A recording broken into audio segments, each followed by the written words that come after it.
हरिहरना सोनापुर में हो रंग लूटे बाबा हरिहरना सोनपुर में हो रंग लूटे बाबा हरिहरना बाबा हो बाबा हरिहरना बाबा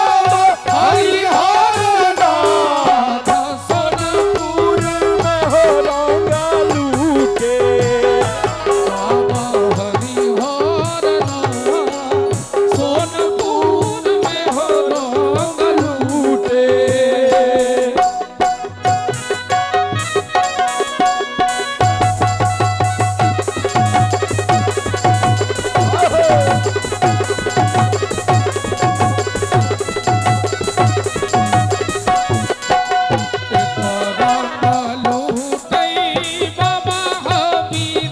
एक रंग लूटई बाबा हो विदेशर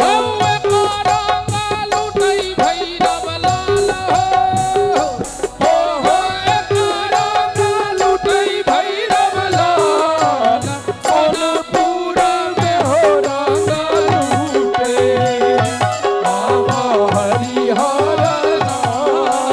सोनपुर में हो रंग लूटे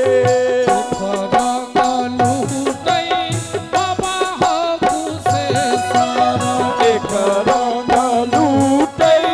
बाबा हो कुशेश्वर बहुत कलाकार छथिन हुनकर समय के बिना भक्षण के न ए गीत के रक्षण अपने लोकन करी आ फगुआ में माने कने आनंद उठाबी जो हमरा कहलिए गावल तो अंतिम दो चार गो लाइन छे कने हाथ उठा दियो आ करकरा के 1.5 मिनट बजा दियो खिस्सा खत्म कते गोटे तैयार सब गोटे दोनों हाथ उठा का ताली के संग आहो सोनापुर में हो रंग लूटे बाबा हरिहरना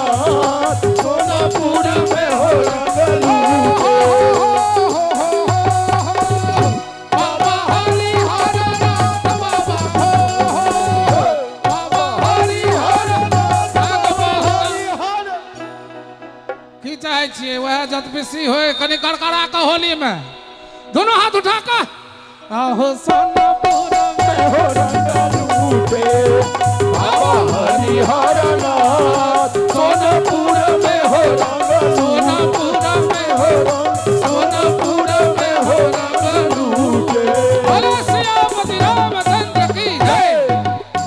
मिथिला धाम की जय आओ भाई खुंज